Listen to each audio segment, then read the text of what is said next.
ఒక చిన్న గ్రామం దగ్గర పచ్చగా విరాజిల్లే అందమైన అడవి ఒకటి ఉండేది. పక్షుల కిలకిలలు, జంతువుల ఆనందం ఆ అడవికి ప్రాణం. ఆ అడవిలో చిట్టి అనే చిన్న పిచ్చుక నివసించేది. చిట్టి చిన్నదైనా చాలా తెలివైనది. ప్రతిరోజు అడవంతా ఎగురుతూ జరుగుతున్న ప్రతి విషయాన్ని గమనించేది. చిన్నవాళ్లు కూడా పెద్ద మార్పు తీసుకురాగలరని ఆమె నమ్మేది. ఒక వేసవిలో నది ఎండిపోవడం మొదలైంది. చెట్లు వాడిపోయాయి. జంతువులు అలసిపోయాయి. అడవిలో నిశ్శబ్దం నెలకొంది. అందరూ ఆందోళన చెందారు. ఒక కొండ దగ్గర ఎగురుతూ చిట్టి రాళ్లు మట్టితో మూసుకుపోయిన నీటి మూలాన్ని గమనించింది. అదే అడవిని కాపాడగలదని ఆమెకు అర్థమైంది.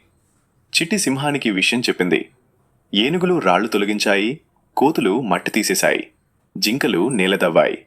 నీరు మళ్లీ ప్రవహించింది. అడవి మళ్లీ పచ్చగా మారింది. జంతువులు ఆనందంగా సంబరాలు చేసుకున్నాయి. సింహం చెప్పింది, శరీర పరిమాణం కాదు, తెలివి, ధైర్యమే గొప్పది.